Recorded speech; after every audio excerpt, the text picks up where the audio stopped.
Увс аймгийн Бөхмөрөл сумын харьяат тэнд өсөж өндийж бага насаа ээж аавын гардаг тэнд ерөнхий боловсролын сургуулиуд төгсөж улмаар цааш нь 1980-аас 84 онд Улаанбаатар хотын анагаахын дунд сургуулийн их барих хэмжлэгээний ангийг төгсөж ирээд орон нутагтаа нь очиж төрсөн нутагтаа нь очиж мэргэжлийнхаа дагуу ажиллаж байсан.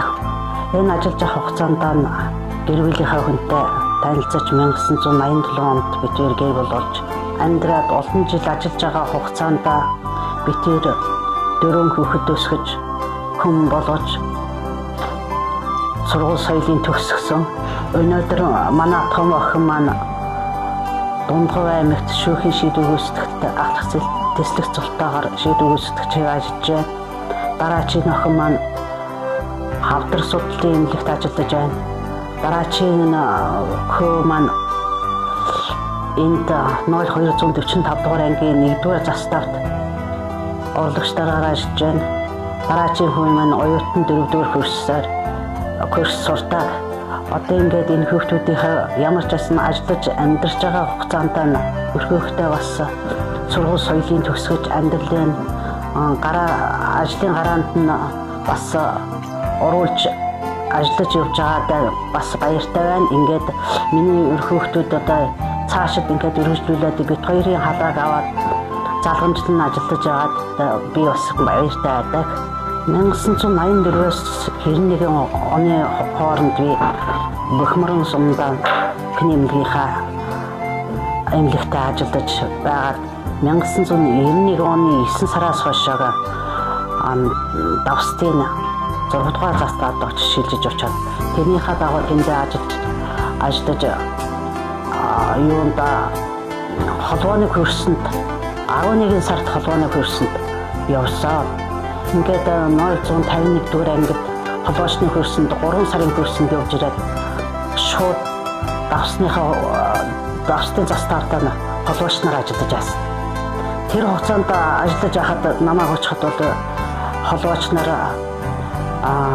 ажиллаж байсан хүн байхгүй байсан. Би шууд очоод өөрөө холбоочноор шууд ажилдаа ороод эхэлсэн. Тэгээ ганцаараа холбооч хийж агаад 2 жил өнгөрөө ажил хийгээд ажиллаж байгаа 3 жил ажиллаад тэрнээс хойш 93 онд Боршоогийн заставд шилжиж очоод тэндээ холбоочноор ажиллаж эхэлсэн. Тэгээд Боршоод ажиллаж байгаа хугацаанд бас ариун цэврийн зааварлагчийн давхар үеийг гүйцэтгэж ажиллаж байсан. Тэр үеийн станц одоогийнхаа уутахад маш хүндэртэй 129 гэдэг улааны станц Та 57 гэдэг станцуудаар харьцдаг байсан. Та 57 бол Оросын заставтай харьцсан тэрүүгээр мэдээ өгдөг байлаа. Заримдаа тэр та 57 нэвдэрчдэг. Тэгэхээр дандаа гүйж очиж, явган гүйж очиж тэр хооронд хил хооронд явж гүйж очиж хийдэг байлаа.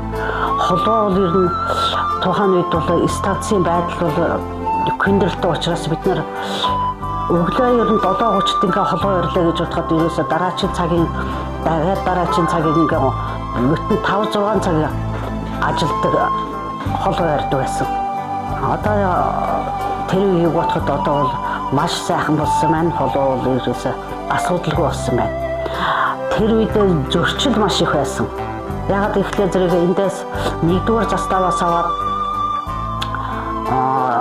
тохоо дөрөө хүртэлх бүх заставууд бүгдийн хамрагддаг. Тэр бүх заставуудын мэдээллийг өгсөөр хагаад дахиад нөгөө Оросоос ирсэн мэдээг орчуулдаг.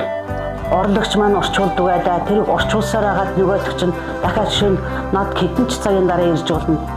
Монголоос ирсэн мэдээг орчуулагч орчуулсан байгаа тэрийг Оросод дамжуулаад дуусаад дахиад дараа нь Оросоос ирсэн мэдээг чинь орчуулагдаад дахиад тэрийг аваад төвдөө өгөөд ингээд хоёр тийшээ яасараад л үүдэн шөнжигээ яг 24 цаг бид нар холбооны ээлжтэй ажиллахад бол ерөөсөө зав байдаг байсан. 92-3 оноос ер нь 96-7 онд хүртэл малын хулгай маш их гардаг. За тэгээд 8-ачтын асуудал бас их гардаг байсан. Свирт одоо килийн асуудал их гардаг гэсэн тэр бүх юмнуудыг мэдээлсээр нааш цаашаа өгөөд ингэсээр байтал бид нар чинь маш их ачаалттай ажилладаг байсан. За ингээд вивийн холбоочд тухайн үед ажиллаж байсан холбооны дарга цэвэнд торондоо олон бусад бүх застаудын холбоочдтой ажлын өндөр амжилт хүсэж эрүүлийн сайн сайхан бүхнийг хүсье. Холбоочдын алдар бадар тугаа тухайн үед цэвэнд торондоо бүх холбоочдыг оруулж ирж бас бүгдтэй уулзалт бас зохион байгуулдаг байсан. Тэрэндээ би их баярлж явдیں۔ Ингээд одоо миний алдрыг тэмдэглэж байгаа ангийн удирдлагууд болон Ахмадын хороо тэдний зөвлөлийн гишүүд та бүхэндээ ажлын өндөр амжилт хүсэж сайн сайхан эрүүл байхыг өрөөё.